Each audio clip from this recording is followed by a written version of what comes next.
So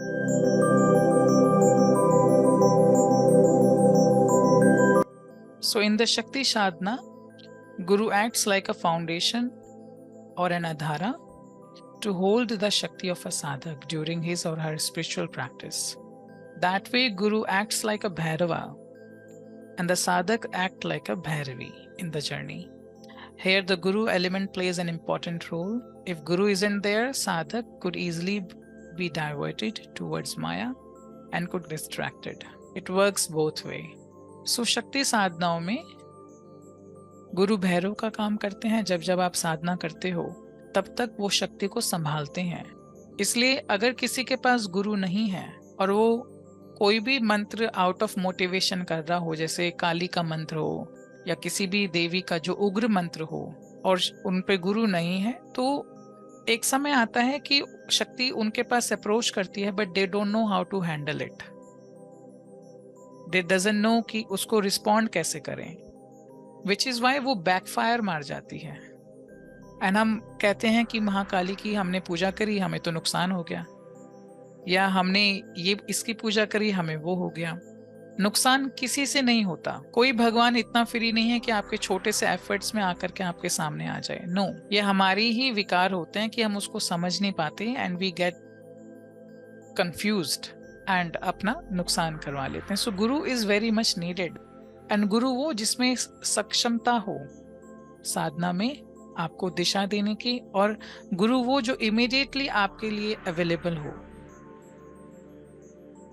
immediately मतलब the moment you are in trouble you must ask and he और she must respond to it. जो शक्ति साधनाओं को जो शक्तिपात जो मैसिव लेवल पे होता है, हजारों लोगों में होता है, एंड देन गुरु लोग उनके संपर्क में नहीं होते, that is dangerous, right? You might have seen कितनी संस्थाओं में हजारों लोगों में शक्ति साधनाएं, कुंडलिनी साधनाएं की दीक्षा होती हैं, and then when they have any issues और क्वेश्चंस, वहां पे वो लोग शिकार हो जाते हैं, because guru is not there to help them one to one. एंड ये भी नहीं कह सकते कि बहुत ज्यादा टीम टाम की जरूरत होती है, नहीं। अगर गुरु लोग चाहें तो सोशल मीडिया की हेल्प से कभी भी लाइव आ सकते हैं, कभी भी पर्सनल क्वेश्चंस ले सकते हैं।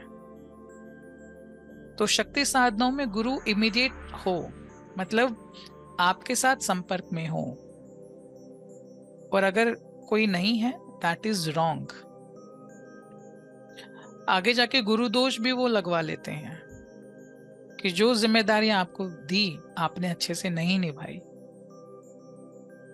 और माया में पड़ करके वो फिर रोग में पड़ जाते हैं। समझ रहे हैं आप बात को? When it comes to शक्ति साधना, गुरु should be immediately available for you. तो चुन करके गुरु बनाओ। ज्यादा हाई प्रोफाइल के गुरु, those are not physically approachable. It could turn out to be dangerous for you.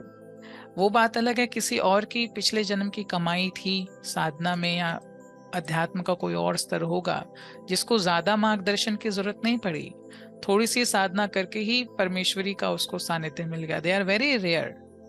पर जो व्यक्ति इसी जीवन में शुरुआत कर रहा हो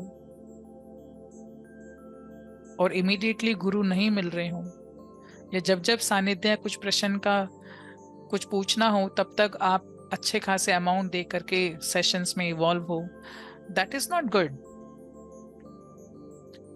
तो गुरु का काम अगर गुरु ढंग से ना करे तो गुरु दोष लगता है,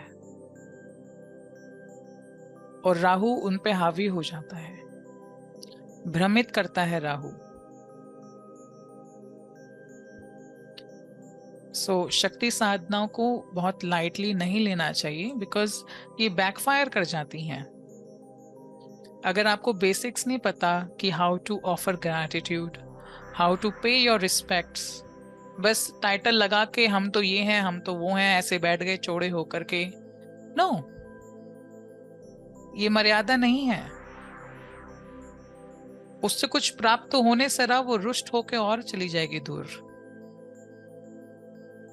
गुरु वो जो शुद्धि दे, गुरु वो नहीं जो एक और विकार पकड़ा दे कि तुम तो ये फलाना ढिमकाना हो गए, तुम्हारा होना ही सब कुछ है।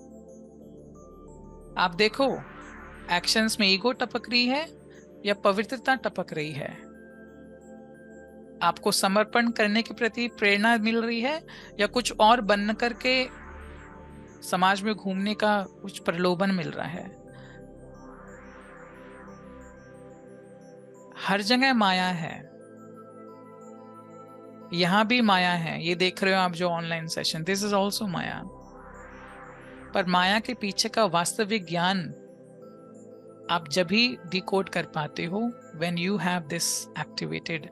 और गुरु वही जो आपका इस पे कार्य करे, ना कि आंखों पे कार्य करे। गुरु वही जो आपको वो दिखाए जो आंखों से नहीं दिखता। वो आचरणों से पता चलता है कि किसके आचरणों से क्या डिपिक्ट हो रहा है। सो Bhairav is a Guru which acts like a foundation.